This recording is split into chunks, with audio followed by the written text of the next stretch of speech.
Before the show starts, please turn on CC subtitles. 手作森林陪伴你的手作日常，欢迎你来到森林小秘境。咕咕咕咕咕咕咕咕咕，是狼吗？狼好像大家第一个会容易想到森林里面的动物。我们前面也有好几只狼，没有想到是这么有侵略性的动物因为听到森林可能就会想到一些比较猛兽的部分虎之类的冲出来，虎啊狮啊什么之类的。好了，我们今天又来到了这个职人谈心事的这个部分。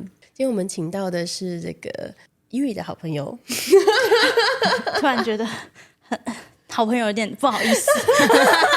我们有非常多就是 Yuri 的好朋友在线等，有没有？联络人里面要小心，一直接到电话。如果最近有人就是 Yuri 的好朋友啊，就是发现他怎么突然开始跟我联络了呢？你就有点心准备哦，是不是要来这里聊聊天这样子？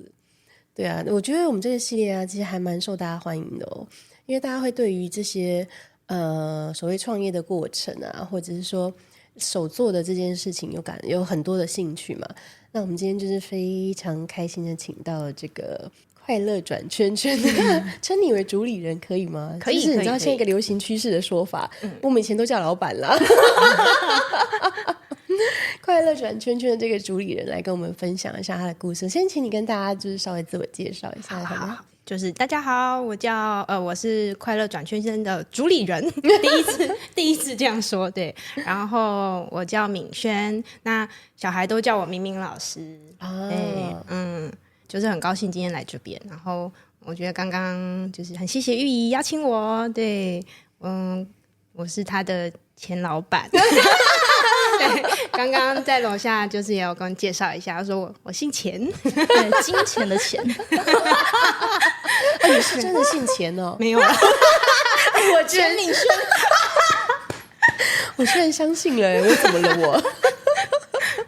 跟大家介绍一下快乐转圈圈是一个什么样子的这个工作室哦。就是我们其实是在教儿童美术，就是比较小的小孩，这样可能从2岁半到小6，我们大部分是这个年纪。那通常在大一点，可能就会教升学，那我们升学的部分比较少。你说专门升学美术班的学生？对对，就是可能有像我们以前会读美术班，那就是有升学的需求，那我们教室比较属于不是升学需求的，就是体验跟感受这样。你自己本身应该也是老师的其中一个嘛，对吧？林宁老师是。那你之前是念美术系的吗？对，我从国小、国中、高中到大学都是读美术系。哇哦，国小我是不知道国小美术班，国小有美术班哦。就是有点像音乐班、美术班、体育班，对，可能比较少人知道美术。对，因为到我不晓得国小开始就已经有美术班这个东西了。你们国小的美术班是会跟一般的普通班有什么不同？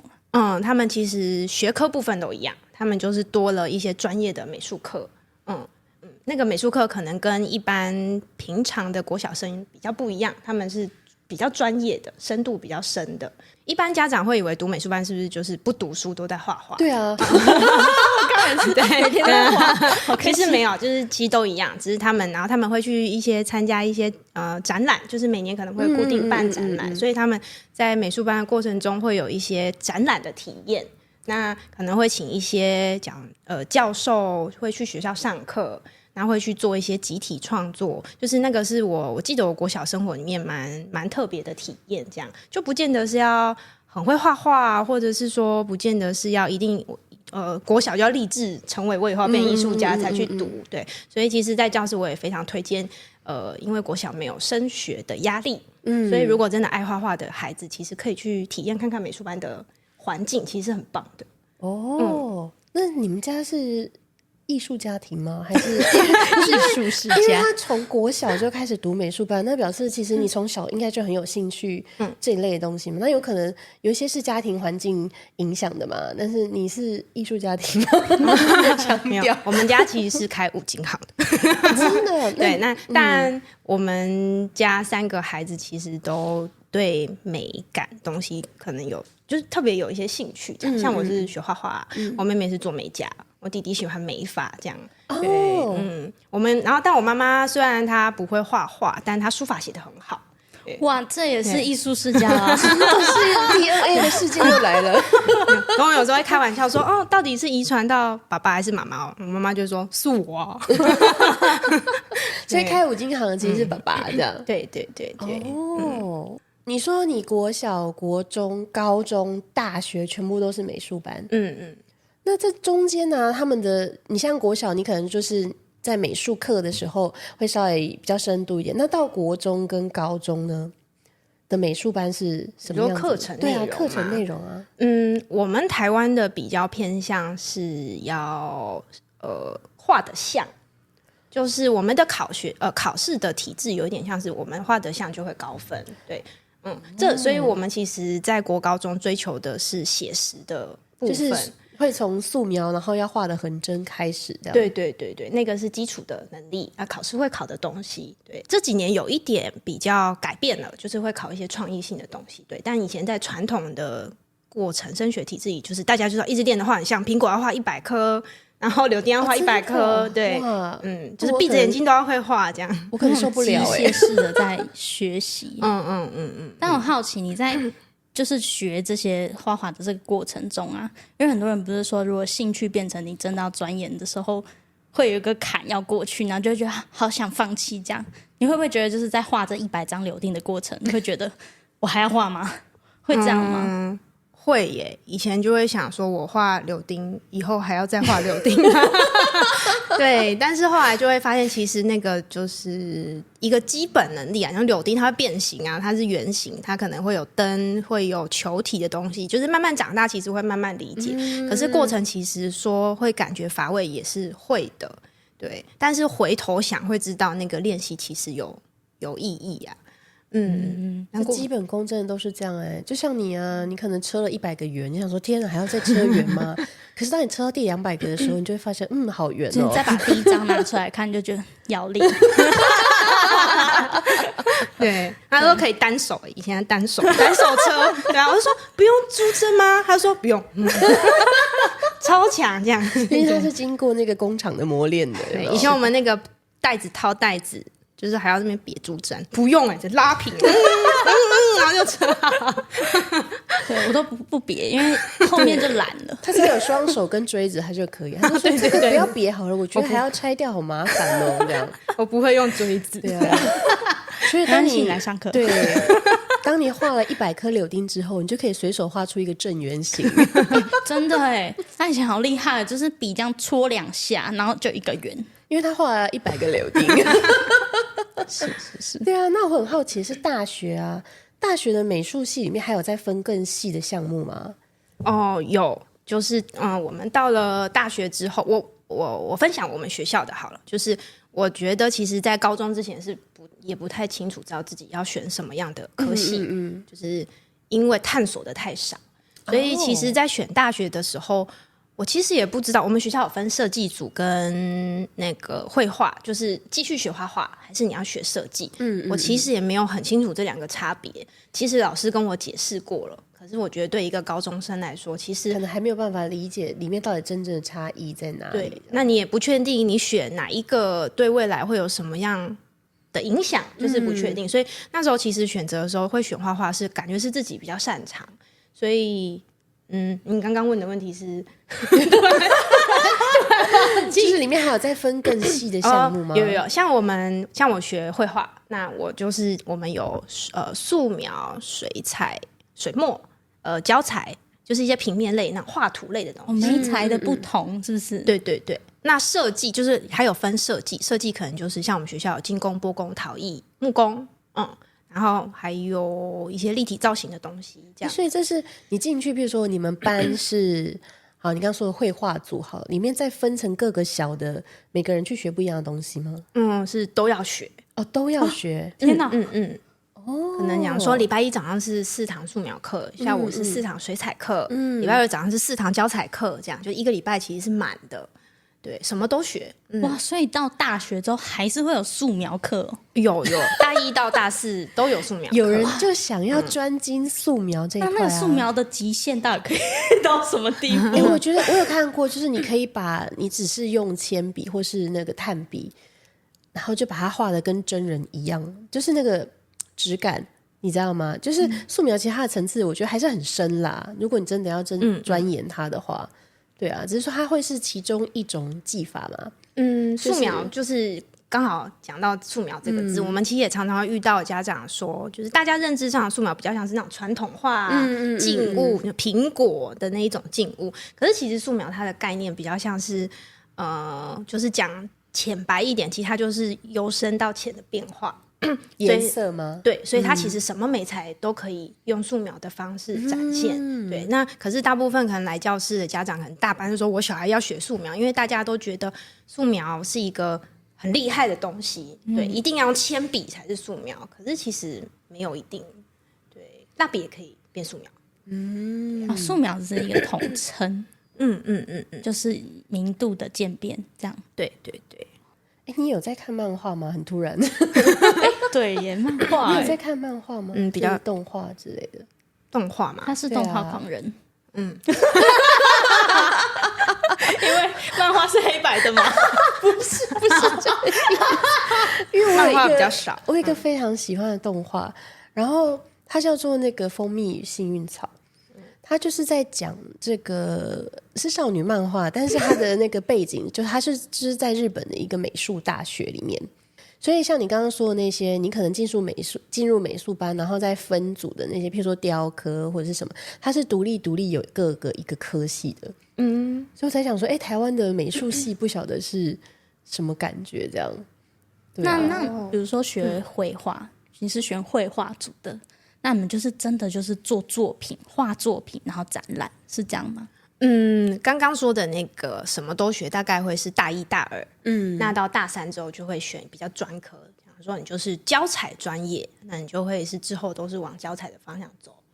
有人是木工专科，他就会后面他可能就不会再做其他，他就会都是修木工类的东西，这样。就是还是会最后会越来越精进一个东西。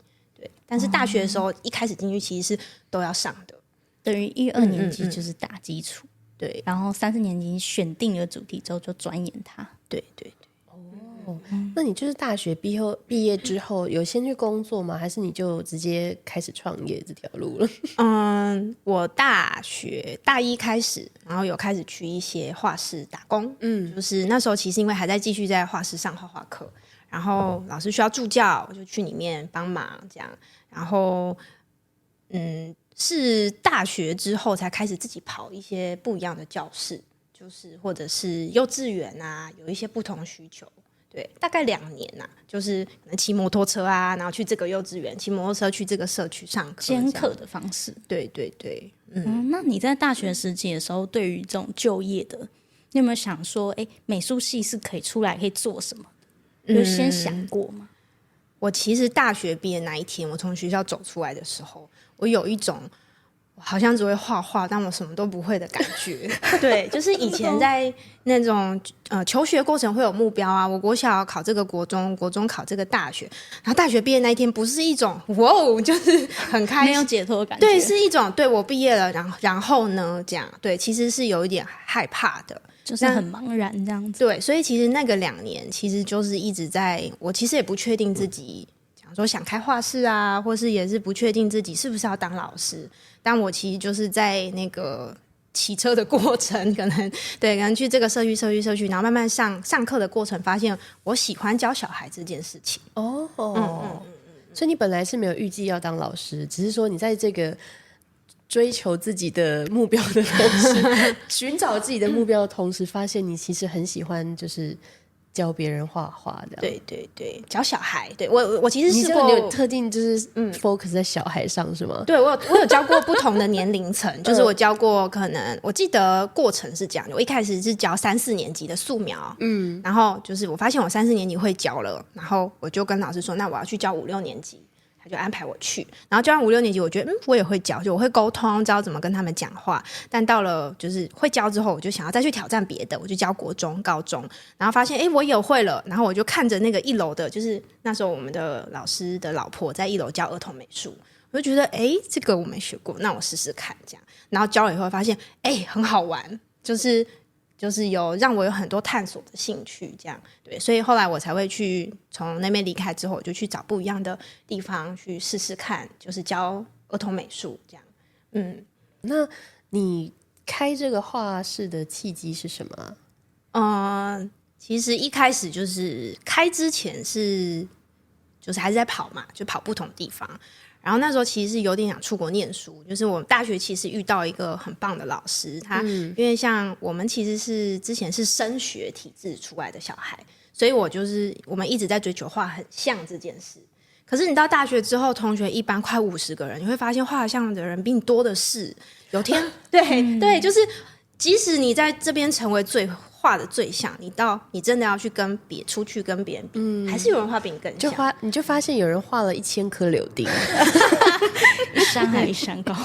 对，然后所以后来其实就是会想说，刚好家里自己有房子，然后我就跟我妈妈说，我好像不管我做什么，最后还是要工作啊，所以我试试看。就是我们就把家里的房子改造一下，然后让我自己在家里教。所以其实是我妈妈也很支持我啊，就是因为从小到大其实学画画这件事情在传统的观念里，其实我常常会被可能亲戚或者家人会说啊，你那个学画画以后没有用啊。对，我其实也不知道什么叫没有用，就是我不知道。对，但是我妈妈都会说，你就把你的图画好，你把你的书读好，就是把每一件事情做好，这样就是只有她不会跟我讲没有用。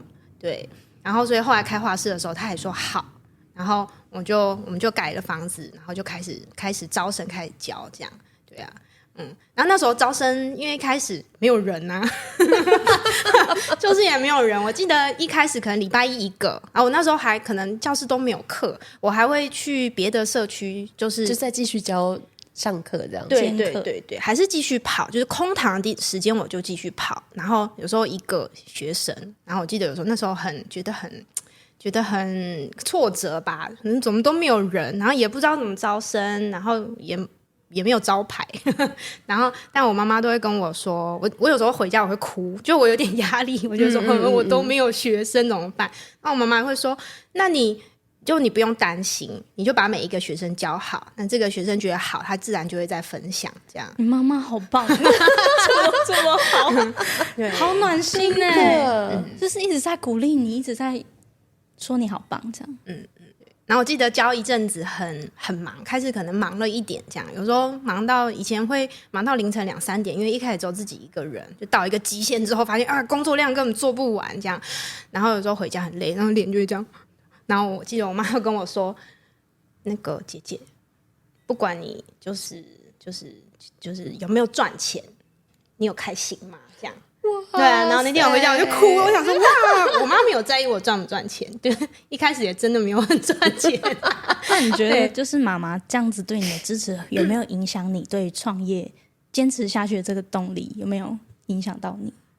有因为我觉得我少了很多阻力，那个阻力像是他不会告诉我画画没用，因为我的大学同学的家人，我知道有人应该说上了大学之后才发现有人家里是不支持的，他会说你要读美术系是吗？那我一天只给你100块，所以他用100块吃他的早午餐，他要用他4年的时间来证明他很有用，可是我没有这个阻力。然后也是到了大学之后，就是发现很多同学其实是就学贷款，可是妈妈也就是虽然因为我爸爸过世了，就很早过世，他虽然自己带我们3个孩子，可是他其实也没有让我们有这个就学贷款的压力，所以然后加上开了画室，他也不会说你要赚钱不然不给你开这样所以他其实在这个过程他是用一种很简单的方式在支持我，对，可是感觉很不容易，就是现在回想起会觉得我当妈妈可能不一定可以这样对如果是我当妈，可能没有办法用这么轻松的态度面对我的孩子，这样就是一种我看着但是我不干涉的感觉。这是很棒的教育。哇，就连因为我最近教室需要多一个空间，然后我就租了店面，然后记得租店面之后，我其实就是后来都自己弄了很多东西，然后是那个房东就突然跟我说，那个妹妹你要不要跟你妈妈家人商量一下，就是你要租这个店面。然后我就突然想说啊，要商量吗？对，我没有特别想，然后我就说为什么我想说为什么要商量，然后但我也回家我就问我妈妈这件事，因为我有跟她说我租店面，她也没问我说租金多少什么什么什么，她什么都没有问我，她说哦好你自己弄这样，然后说妈你都不会担心我吗？她说不会啊，你都可以把事情处理得很好这样，我就说哦好对，我也觉得很奇怪怎么都没有问我。对，哇，你这画室开到现在多久啦？今年刚好第10年。哇，天哪，好不容易哦，好不容易是一个坎。你不要这样说，人家没有好吗？没有砍，不是。哇，那你在这10年当中啊，你遇到最挫折的事情是什么啊？挫折对啊，这开业这10年，一定有大大小小，你就挑个最大的讲。或者是说你真的是忘不了的事情，这样对啊，有时候那个家长会问我一样的问题，然后他们可能都觉得画画老师每天就是教画画，美美的没有对，好像没什么。我就说，老师你会遇到挫折吗？这样我说有啊，每天都是。对啊，我觉得创业里其实都是。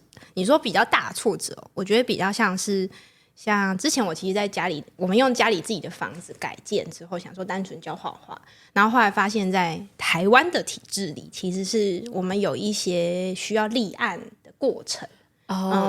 对，那立案这个过程其实蛮花心力的，因为你要找到适合的房子，然后你还要登记啊，还要干嘛的？里面要跑一些很多很复杂的东西，这样那个很需要耐心，还有很多的钱，对。然后你还要找到对的人，因为你在过程中可能申请的过程，你可能有人会帮你弄错，然后你就要时间拖得更长。对，我觉得那个蛮挫折的，对啊。就已经不是单纯的教画画，是你真的要变成一个企业，或是你当老板对需要去做的事情。对的这个过程，就是还是很享受那个以前其实想象中是想要自己在一间教室教画画，就是大家可能会觉得你请这么多老师，你学生这么多，可是其实那个是为了一个循环，就是你必须支撑这个教室的立案的基本开销，你就要有一个循环体制，要有这样的学生、这样的老师，你才能继续做安全的继续做这件事。对对对，所以你现在教室里面有几个老师啊？我上课的是4个。所以你有时候会有一些外聘的吗？还是就是应该说就是4个，那其他是助教老师这样。我们比较属于小班的，就是小班，所以通常可能超过6个人就会配一个助教老师，这样12个人一班。但是你们里面的老师其实是不是跟幼稚园老师有点类似啊？就是因为要对付小孩，用对付2个字。对，就是跟孩子很多的相处，其实是我觉得，即使我现在到了第10年，我还是有遇到很多在那个当下我不知道怎么样处理的状况。你是说小孩子的情绪吗？情绪或者是发生的事情，然后或者是跟家长应对，我就想说，以前学校都没有教，学校才不会教这个。对，你只能靠这一次的应对，你可能当下那个反应，想说我这样讲，那不知道结果怎么样，那觉得结果不好，那我就当学习，所以其实也不知道，每一次都是新的体验啊。对啊，到现在我不会有那种随时都游刃有余，就是哈哈，这个我会，就是也没有这种心情。对啊，那你有没有遇过那个？因为其实就是有些可能是妈妈她要送小孩子去学画画，但是小孩不愿意的时候，那时候你一去他就开始哭，妈妈我不要，我不要上画画。有遇过这种吗？这一种的比较少，对，有上到后面不进来的，有这种。就是他画到有点挫折是他自己觉得他画不好，对，脚没办法再踏进来，就是抵在门口，这样身体上都不要进去，对对，左脚抵住，对对。我突然想到一个很有趣的，就是以前我可能会不知道怎么处理，然后像有一次有个小孩就好像吃饼干吧。然后吃，他妈妈就每次来上课，妈妈都帮他准备点心，然后饼干就掉地板上以后，他就开始我要找妈妈这样，然后就开始哭，然后原本以为他哭一下就好，但他哭了蛮久，然后我就上课，然后老师安抚他也没有用，然后我就讲完之后我就走去找他，我就把他带到那个我们有一个楼梯小秘境，小一个冷静瀑布，对，把他带去，我就说好，你可以告诉我你为什么哭吗？他说因为我想妈妈所以我哭，然后我就说你是因为想妈妈哭还是因为饼干掉地板不能吃哭？他就说我是因为想妈妈哭，我说不，你是因为饼干掉地板所以你在哭，就是帮他辨认这样，因为他如果一直在那里他就没办法停止，然后我就说那你觉得饼干掉了是哭就可以吃，还是等一下请妈妈再带你去买？他说请妈妈买这样，我说好啊，所以我们等一下就请妈妈买就好，是吗？他就说好，然后他就好了这样。可是他如果一直在我好想妈妈，就会没办法停止，出不来。对对对，可是不是每次都有这个时间，就是有时间的时候才有办法。因为毕竟带进去再带出来也是要走一段路。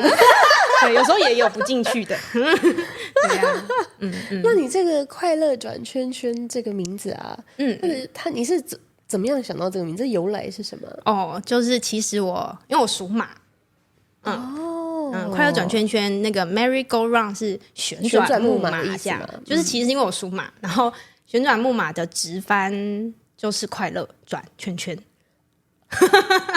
哦，因为是 Merry Go Round， 对，所以就是快乐转圈。对，我就是把它直翻这样。你说那个 Merry Go Round 的 Merry 就是 Merry Christmas 的 Merry， 对。突然发现，对。然后那时候有一种心情啊，因为以前都在画室长大嘛，画室长大的教室其实就会比较不是说很像家里，所以真的自己有画室之后，希望弄得不像一个补习班，就是像家里，然后是一种轻松、开心、快乐的颜色跟感觉。所以里面有一些那种想法，就是像旋转木马会在游乐园啊的那种感觉。对，因为小孩子如果是一般那种补习班的空间，他们进来就会觉得这是一个比较严肃的空间。那如果像是进去转圈圈，就会觉得里面很缤纷，然后小朋友一进来就会觉得很开心，好像去哪里玩一样这样。对，他就会觉得地板蠕动啊，他们很爱爬去躺在地板上。就地板有种特别的魔力。我觉得突然可以理解，就是你妈妈对你的这个教育，让你变成一个很温暖的人。然后你在教小孩的时候，就是你真的很温柔的应对，当然也是有必要严肃严厉的时候。但是想到你跟小孩的这些应对进退，就觉得你真的是一个很好的老师。对啊，就像你说，你觉得你后来发现你教小孩，你会觉得比较有趣，是因为他们给你的反馈让你有得到什么吗？他们常常会，我觉得我们长大的过程中，就会突然变成，就是好像有一种我要规定20岁要20岁的样子，30岁要30岁的成熟。可是他们就是即使到我很喜欢上课。就是比起很多事情，我很喜欢上课。就是你有时候跟他们的应对，也会发现我忘记我以前也是这样想。我记得有一次，好像有一次他画鱼吧，然后就画一个眼睛，然后里面打叉叉。我就说我忘记耶，我就说你为什么鱼眼睛要打叉叉？他说他死掉了。是一道菜吗？我以前也会画那个螃蟹，然后眼睛打叉叉。还有公主亮晶晶眼睛啊，那个闪亮亮玻璃眼那种，很多个圈越多圈越美丽这样。对啊，忘记就是在他们身上看到那个单纯的小时候自己耶，就是回到那个他们这样就很开心的那个状态，就是我们很常长大就忘记的事。突然开始这边感慨一些炸鸡长大了这样，炸鸡珍珠奶茶还是很快乐啊。没有，我们不是长大了，我们只是快乐的方式变了。是啊，对不对？是。然后因为我们在可能成长那种升学过程，我们会有一些固定僵化以前学习的颜色的方式，可是小孩都会挑一些他喜欢的颜色，对，然后很直觉的，你就会觉得对耶，这我怎么都没想到。所以那个都是一种每天都是一种我开车回家下班我都会觉得很兴奋，因为觉得原来可以这样想啊，这样对，血液在沸腾。对啊。所以你会觉得每天就是得到这些很新的刺激，就会让你觉得很满足。对，还有成就感，我觉得哦，对，成就感，小孩进步的成就感。像我记得在那个里面有写到说转圈圈是一个什么样子的画室，我很想分享，就是我觉得是一个有温度还可以准时下班的画室。准时下班，因为后来我发现好像很多画室不能准时下班。为什么啊？对，为什么？这样说好了，那你画室的一天，以工作人员的角度，你画室的一天大概是什么样子的流程？如果你今天你要去上班，然后呢？有很多人可能以为画画老师就是上课的时候出现在教室就好，而其实我们上课之前要很多的备课，比如说白胶要挤好让小孩用，胶水要擦干净让他们用，因为可能前一天上课是黑黑的，然后你要涂下去就黑黑的这样，然后笔要先挑好，大笔、中笔、小笔要洗干净，要帮他们把颜料挤好，其实这些其实花很多时间，然后还有打扫。这样对啊，今天如果要用很可怕的亚克力颜料，就要把桌子铺好，这样对，就是真的很干净的一间画室。因为就是对于那种传统画室，感觉是桌子下面都是会有一些颜料勾在那里，或者是桌上永远就是黑黑的。我是没有去过了，我是不晓得。但转圈圈就是一直都很尽量保持干净。工商时间，我们每个月都会有的限定课程，给自己一日的手作疗愈时光，零基础新手 OK， 一日即可完成，人来即可。报名请到 Facebook 或 Instagram 私讯小编哦。但是你有在开成人班吗？目前比较少哦，真的，你是真的对大人没有兴趣是吗？可能明年有机会尝试一下，这样对啊。我们目前是喜欢小孩，喜欢小孩，很坚持耶，很坚持，他喜欢小孩耶。对啊，因为像我就会还蛮有兴趣想要去学画画，因为我以前也是对就是美术课很有兴趣，没有美术班啦，但是就是以前不是国中啊也会有那种音乐课、美术课什么，我也觉得很有兴趣。但我对素描是真的没有感觉啊，但是就是说会很想要去学一些就是技法或什么的，但是他不开大人班，因为你看提到了技法，大人会想学技法，而不是画的快乐，但他想要快乐转圈圈，是这样。应该是不同的点在这吧？因为大人会觉得我今天学个东西，我要有用，但是搞不好大人去了之后，他也会有心态上的转变。对，这就是我们其实算是我们明年新的目标吧，对吗？就是像我这样有固定印象的这种大人，有没有？把你扭转，对，想说哎，不然想要去学个画画，去试一下，发现哎，其实在里面整个心态都不一样了，也不一定啊，搞不好他也会爱上其他的东西，这样。对啊，我觉得还蛮有机会的。像讲说这个蜡笔好了，对，我们先就是今天他有带来一些就是这个作品，这是你的作品吗？还是你从教室里面带来？有些是学生的作品，都是学生的，全部都是学生的作品。对，像好比今年我们有这个蛇，这是蛇，对，应该看得出来是蛇。有带画家是蚯蚓，戴画家帽的蛇，对，戴画家帽的蛇。然后这个像这个蛇里面，它就是你看得出来用什么媒材吗？蛇的身体。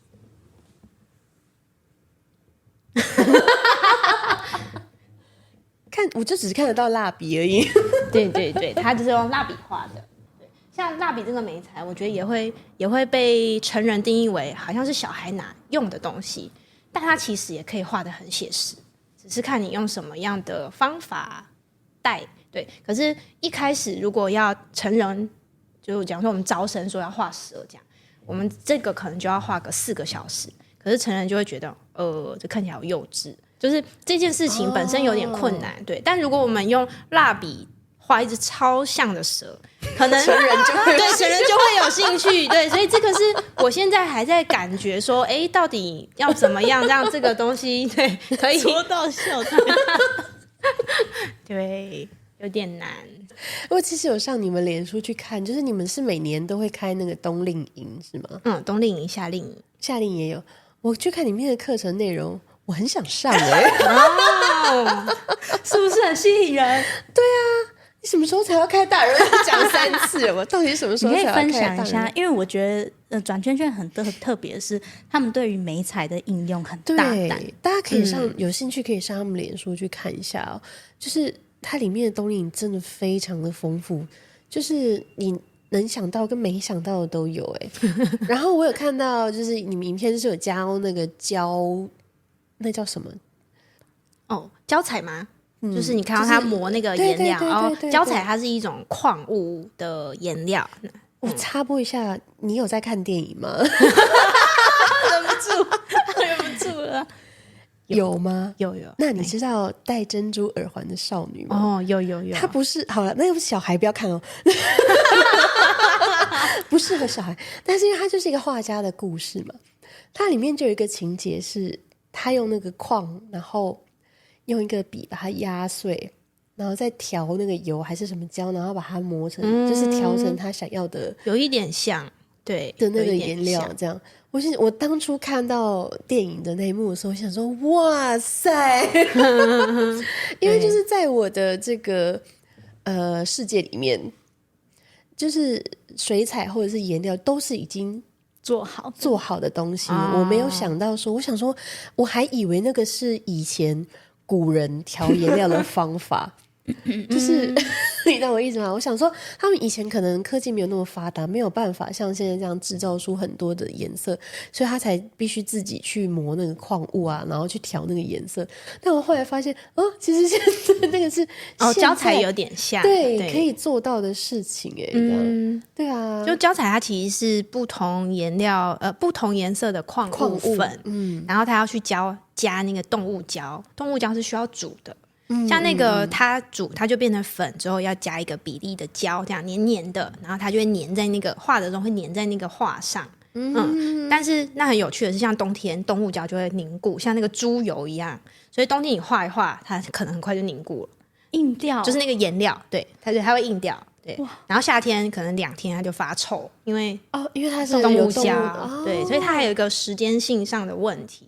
可是那个画上去之后，就像你说的，它不会臭掉吗？我的意思是好像干掉的时候就不会。像我之前也觉得怎么蟑螂也不吃。对啊，对，蟑螂会吃画，蟑螂很喜欢吃红色的颜料，所以是可能里面那个矿物质它有缺啦，就是你知道身体所需。想到就好可怕，画缺一角对啊，身体所一颗一颗的，所以对，原来是这样。那小孩就是我觉得这个体验很棒，就是在他们小的时候就用过这种媒材，所以他们的视野就会被打开。对啊，就是你看他还有一些拼布嘛，我要看到什么牛仔布拼画，或者是水彩拼。曾经的老师表示，就是他们，我觉得小孩是一开始他可能被大人逼来上课，有些夏令营。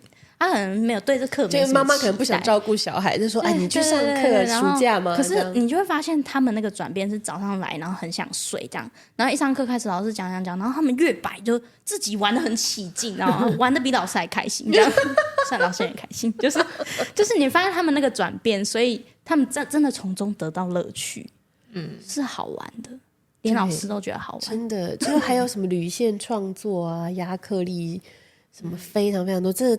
欢迎大家上去看一下他们的那个冬令营的那个，欢迎参加我们的冬令营。没错，大力推广一下，我真的觉得很有趣，就是连我大人看了我都觉得很心动。就是还有一个课是大型创作课，对不对？你说那种贴在地板上，对，然后很多人一起画。对，那个也是像我们以前小时候学画画的体验比较是蜡纸，然后蜡笔加水彩。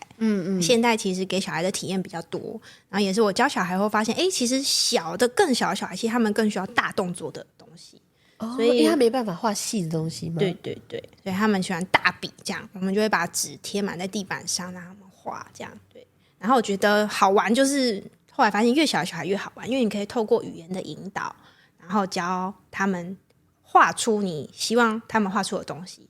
然后说，而且要加强语句，这样很可爱。然后说我要很长很长的线，那就很长。对，很短很短，那就很短。所以还是要装可爱，就对，要很长很长的线。如果看过一堂明明老师的课，你就会了解那个魅力。或是小朋友都会疯他这样。他想说，明明老师，我们成人不知道可以开这种。成人会听话吗？很长很长，然后老师我可以短一点吗？这样够长吗？还可以再更长？有你说痣吗？的长是几公分？成人他要很明确的指突然有令，点太理性，说很长啊，可是那个画就只有这样，那要画多太长？理智了你就画超出去。以前我开那个缝纫课，然后有妈妈说要上课，然后小孩就会这样车过去，他就好了，一点歪我觉得也还好。成人就是我已经觉得很直哦，已经很直哦，老师我要拆掉再一次，我说很直了呢。结果他后来用了2倍的时间。啊，所以缝纫也是你自己去学的是吗？还是说你们在美术系也会学缝纫？我大学刚进去的时候，我们大一有那个啦啦队，就是我们那种跳舞的，对，我们的系的啦啦队就是会自己做服装啊，因为我们就是美术系嘛。然后我同学就、你们系的啦啦队，对，然后我同学就说啊做衣服这样，然后我就看到他拿缝纫机就开始这样。就直接这样剪都不用画，剪，然后就车，然后就一件衣服和裙子，然后我觉得好惊讶、然后每个同学都会车，就我们班有1/3人都会用缝纫机。为什么？对，我其实进去的时候有点吓到，我想说这不是美术系吗？本能吗？这样我有点挫折，因为我好想，可是我不会。他说就这个踩下去啊，说不止。对啊，然后所以其实是讲的很简单，这样就跟英语老师一样啊，就这个车一条啊，就车不起来。超强。对啊，然后是后来大学的大一的暑假，我就跟我妈妈说我想上课，这样，所以我那一整个暑假都泡在那个拼布店里面，一天做一个包。所以你有去上课，有特别学。对啊，我也没有想过说我学包包之后有机会教小孩。对啊，你怎么会想要把它设计到你的课程里面呢？因为后来发现就是自己做觉得很有成就感啊，然后后来也觉得小孩可以试试看。对啊，然后缝纫机它虽然感觉很危险，但是它其实正确的使用是没有问题的。你们很敢让小孩尝试用剪刀对，因为后来发现这个是好像早晚都要学会的技能。对，然后其实小孩通常教他2-3次，他其实就会。就是我的想法是，与其让他避开危险，不然就是教他正确的方法，让他认识该怎么使用。对，其实更好。这样，对啊，所以我们其实用那个超利的剪刀，就是我们 soulmate 的。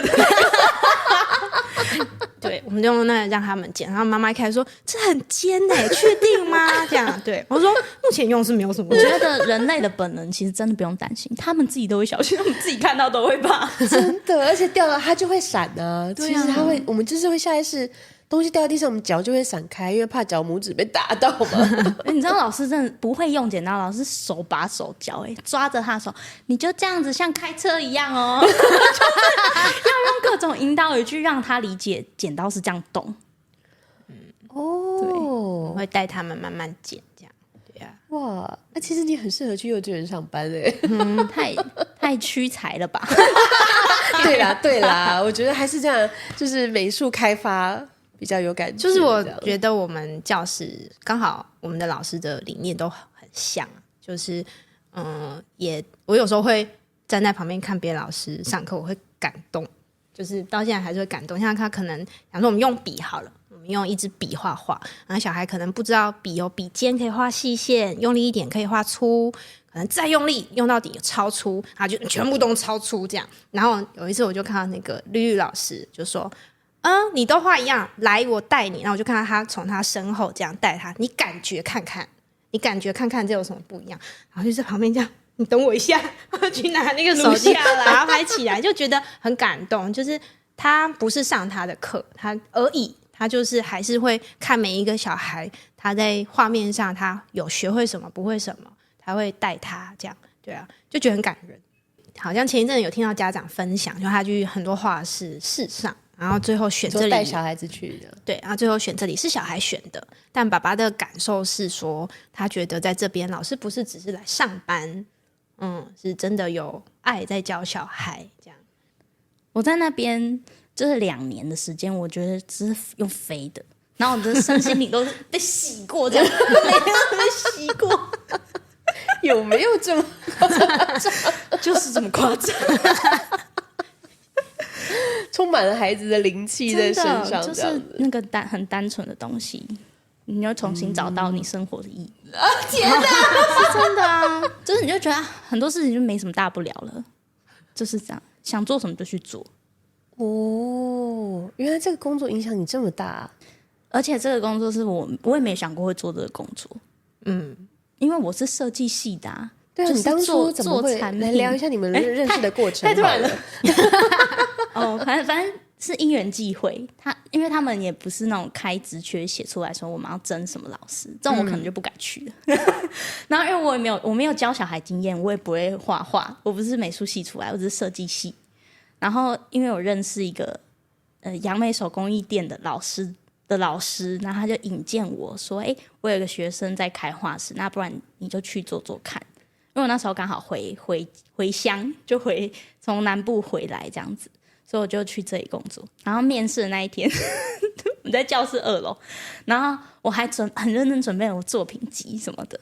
然后米轩就这样看一看，之后他就开始跟我聊天。然后想说：“聊天吗？”然后这只是聊天哦，他就是问问我以前都做什么啊，怎样，就是聊聊我个性什么，然后就说好，那我们就下礼拜还是什么，明天什么，我记得很近，就说那我们就开始来试试看，这样就一做就2年。而且他那时候以为我可能做个2周就不行。为什么？你为什么觉得他做2周？因为那时候我住比较远，有点距离，他每天骑车要40分钟，对啊，也是需要一点耐力的。没有想说回家之后明天还会再来上班吗？明天会不会今天回家之后就发现明天就不见了这样？就是每天都有新的体验，真的在那边每天都，而且他们的教案真的是都很不一样，所以你会觉得你不会一直在做重复的事情。我觉得这是可以做那么久最大的原因，因为都在做不一样的事情，那你就一直受到新的刺激这样。我们喜欢做不一样的事情，对。那比如说你像一堂课就一个作品，那你生产教案的速度要多快？就是每周啊，每周一次，每周轮哦，对，1周1次这样。那你的灵感都是从这些这么多东西什么地方来的？就是需要看很多的图片，很多的资讯，很多的展览，很多的就是新的，可能最近有新的什么主题，然后我就会想这样。而且我很常是半夜醒来之后，突然想到一个什么，那怎么记录下来？我就会打开我的记事本。恐龙用粘土，然后睡觉。他睡觉还简洁明了，想说恐龙用粘土，所以呢，有时候会哦，就是对，有时候那就再放到后面再让他想。以前会想说，啊，醒来一定会记得，后来发现根本都不记得，所以。我发现半夜的灵感很有用，就是那个什么音乐家会讲的话啊，为什么睡觉醒来一段旋律就开始谱，对啊，就赶快把它速写下来这样子。然后或者是我会看到很喜欢的人家的作品，我就先截下来截图，然后可能某一天会突然串联，就睡觉睡，突然就这个加这个，然后就把它串联起来，我就会自己试试看，就教案都是我自己在画过的。就是因为我要知道时间啊，假如1个半小时之内，我大概要几个步骤，让他们可以上课的时候画得完。真的很花时间准备。我说在准备这一块需要花非常多时间，会有一个人在那一直抓头皮。对，我就说我好痛苦，这样就一直这样抓，然后再补个几笔，然后再抓，然后。所以你们就是课程里面有提供的这些上课的内容，你自己是全部都会吗？还是说其实有一些是其他老师的专门？比较小年纪的会。那我们像你讲那个冬令营、夏令营，一些更专业课，假如说花艺，那我就是我们讲花艺老师。你先说，对，不是。上什么花艺干什么啦？要逼死谁？这样是吗？对，教材就是有教材的专业。对，虽然我们有上过，然后书法有书法的专业，就每个人的专业还是不一样。陶土有陶土的专业，我们那个就是请专业的老师来教他们。对，不然我们乱组合也是可以，但是对啊，可是教的那个细节就不一样。对啊，所以其实你们本身还是比较注重在跟画有关系的东西上面。是不是美感？其实美感，你是说学画就是其实学画画这件事情是在学美感，就是讲说花，就是也有人会觉得上花艺好棒，但也会有家长觉得上花艺干嘛这样？对，就是我是让他去学画画了，你干嘛就是要让他上花艺？对，可是花其实它就是一个立体的东西，你会在插花过程中发现，立体画这样，对，你会在插花过程中发现，有些小孩他就是很天生有他的美感跟手感，他不是这样乱丢，就是他也不是投屏花的时候就很好玩，你会觉得好像都是在放进去，可是每一个人对放进去的位置，他还是你会感觉他在思考，那个思考就是在学习，就是这堂课的意义，这样对啊。然后老师会精华这张是精华，对啊，那老师就很可爱，老师会教他们说这是什么花，当然回去一定不记得，但他们会知道花要剪斜角。回去之后几天要再怎么照顾，然后他们回去会分享给妈妈，这个就是我们在课程里很希望可以延续出去的东西，对啊。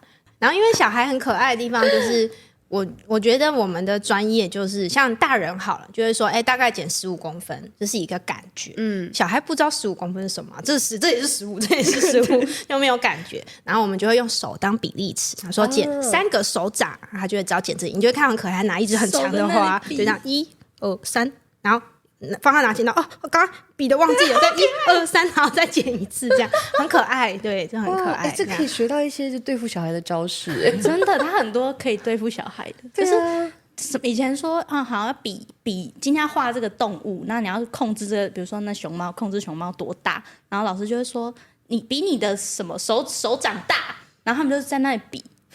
好聪明，我可以用这一招。对啊，就是用他们能够理解的这个感知的范围下去控制他们，用他们懂的语言。对，你给我站到那边，然后3个脚步。你很适合马上会有没有那边3个脚步3步去那里这样？你跟他说5公尺，他听不懂啊。假设啦，3个脚步去旁边这样，对，就走3步。被骂还在那里数脚步，好可爱。那你觉得是不是对比较小的小孩给的指令要很清楚？对，要超级明确。以前会我们有那种2岁半到4岁的课，那个是属于学龄前，其实以前也没有摸索过。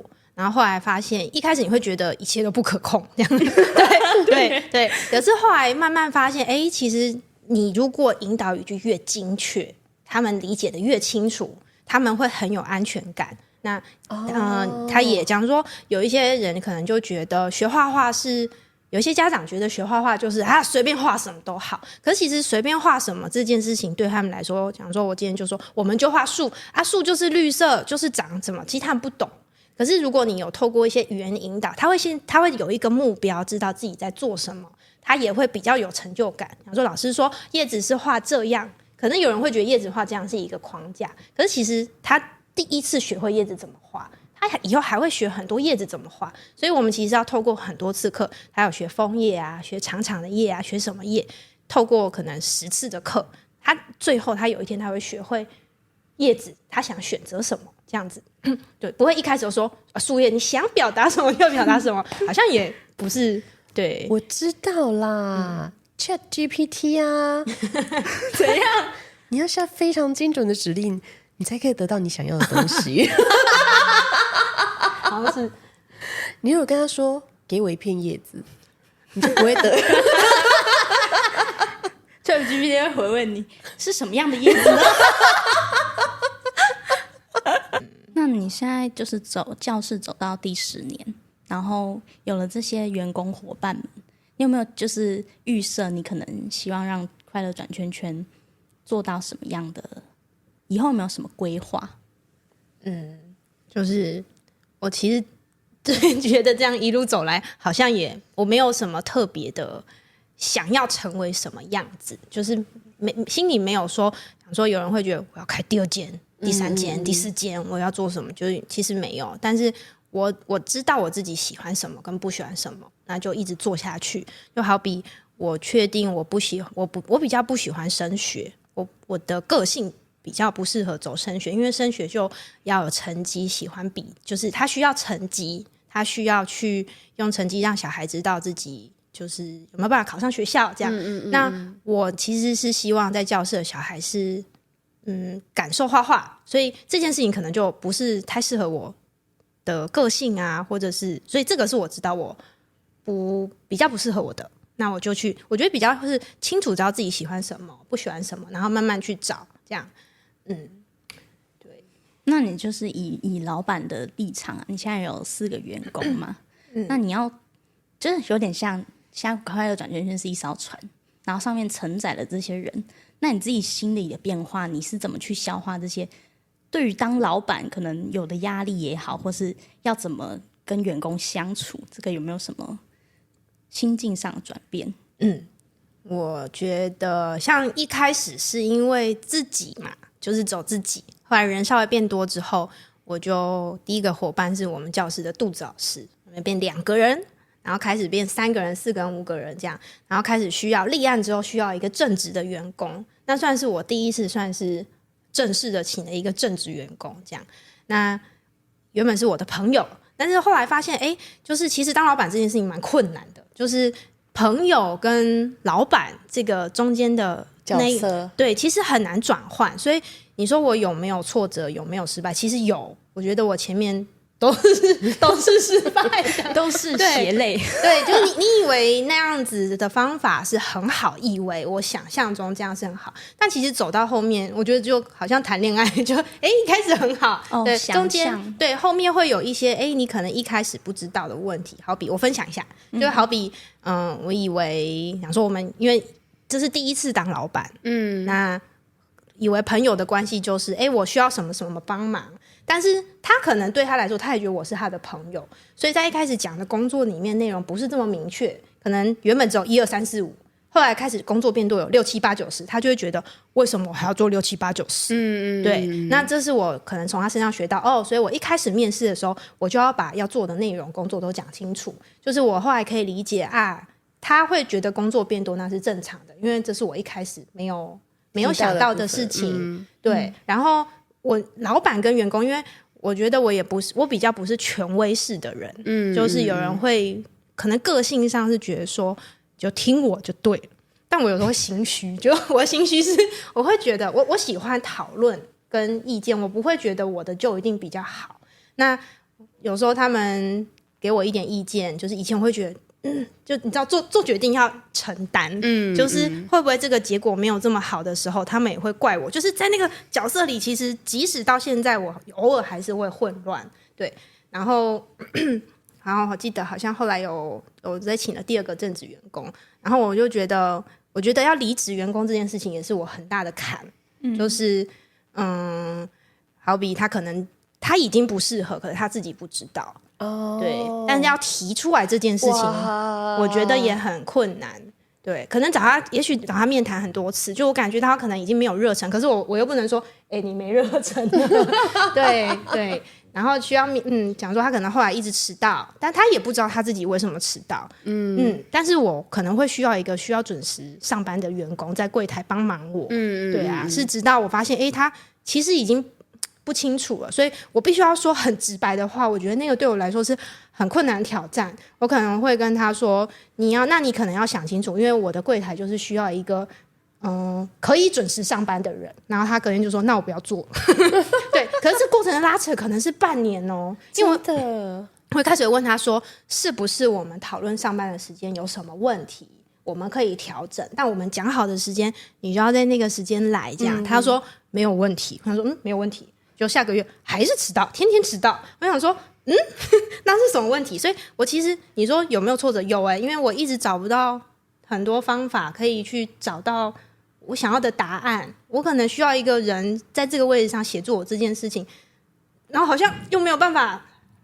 因为你不想用权威的方式，你是不是你不准迟到，就是尽量希望大家的心情都是好的。这真的是很困难的一件事情我以前就是在日商公司上班嘛，那就是会接触到一部分人事，这样有人想要离职，你就要去面谈；有人不适合，你就要去面谈他，就是要跟他讲清楚，说你的工作状况可能不太好什么。可是其实这很难开口，很直接的去表达，因为你说像迟到，我觉得那还算简单。就像你刚刚说他没有热情这件事，你要怎么让他了解到说你就是没有热情，在我看来你是已经没有热情，可是他自己本人可能根本就没感觉啊。好了，那最后啊，就是想要问一下这个明轩哦，明老师哦，你对以后就是如果想要开画室啊，或者是想要做这方面艺术美术教室创业的人啊，有什么建议吗？就是我觉得还是要先了解自己喜欢什么，然后不喜欢什么。像我就是可能从一开始会去尝试不一样的年龄层，那我可能都尝试过之后，我就发现其实我喜欢小孩，那我就会去往小孩的方向钻研。那有人会觉得我就是不喜欢小孩，那他就会往朝比较大年纪的孩子去研究，这样他就会去探索。然后像有些人可能会很喜欢跑来跑去，他可能不一定适合开教室，他喜欢今天到台北，明天到高雄，他就是喜欢去不一样的地方，认识不一样的人，像出差老师这样。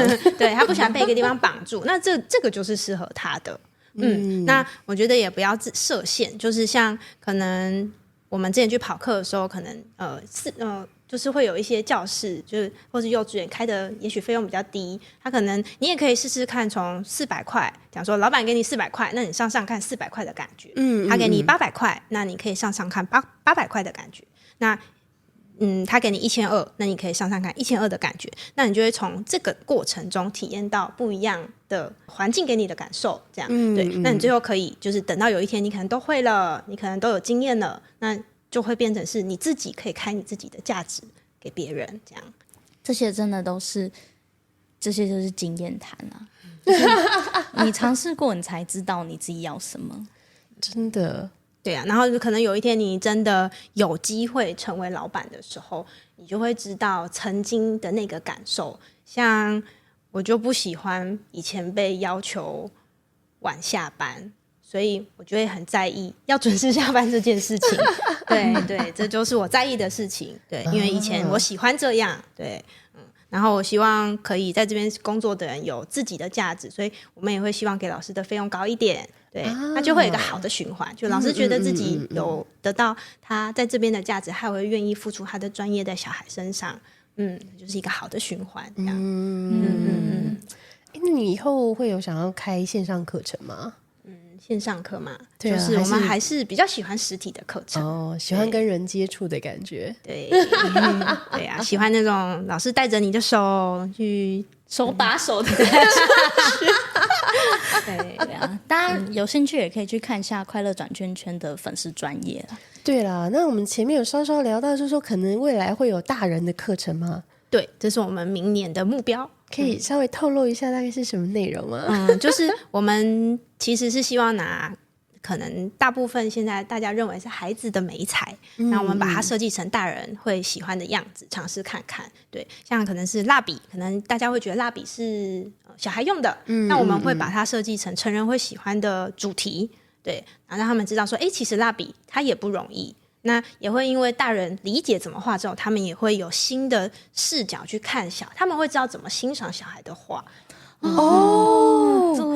这好重要，怎么欣赏小孩的画。以前可能就会觉得蜡笔对，现在会知道这里有渐层，原来蜡笔可以混色。对，像我突然想到很久以前我有学过那个油画，就是我第一次学那个古典油画的时候，就是那个要画米勒的10岁，那我们画一张超小张的八号画布吧，我以为很快画完，就我画3个月都没有画完。对，那我记得好像隔了半年，刚好米勒的画来台湾展，然后我看到那个10岁这么大张贴在那个主墙面的时候，我就哭了，因为天哪，他大概花了3年吧。对，我突然可以理解说，哇，原来他画这么久是有原因。可是你以前看画，你没有这个感受啊，因为你没有去真的画。对啊，这个就是我们在学习，因为你看得懂了，你就会感动。对啊，以前看不懂，你好有内涵哦。你平常有在看书吗？我喜欢看短文章啊。对但是很大量阅读的那种吗？会，真的，因为我有去看他的这个粉丝专，那是粉丝专页啦。那文章应该都是你自己写，都是你在管理的嘛？是，我看了就觉得这是一个有看书的人写出来的东西。大家有兴趣可以去阅读一下他们那个脸书里面的这个文章哦。它不见得是它有些是介绍他们的课程嘛，那有些是可能课程上面的记录啊。可是你就会发现呢，就是会间隔的几篇他的小碎语这样子。他会可能是他上课发生的事情，或者他在上课当中感受到的事，他就会一个小小的抬头，然后下面就会有点像这样写日记的这种很轻松很容易阅读这种流水账，但你又不会觉得没有内容。然后你会感受到他对这个工作跟他从事的这件事情的热情哦，然后他就会从那里面感受到他的个性跟他这个人的温度这样。对啊，然后反正我就觉得看了就是觉得这让我躺车真的是很不容易的。因为现在短影音这么当看我们都在拍短影音，但是他还是坚持用这样写文字的方式来分享记录这些事情。对，我觉得这是很难得而且很真诚的一件事情。对啊，好啦，我们今天真的是非常的开心就是可以请到就是明明老师钱老板要讲几次差点忘记了明明老师来跟我们分享他的这个创业的心路历程跟过程。当然他们的这个网页资讯我们都会放在下面的这个资讯栏里面哦。那如果有喜欢我们的节目的话，按赞订阅开启小铃铛也可以留言给我们哦。那如果还想看我们访什么人物或者是什么专题的话，也可以留言告诉我们哦。那我们就下次再见咯，拜拜。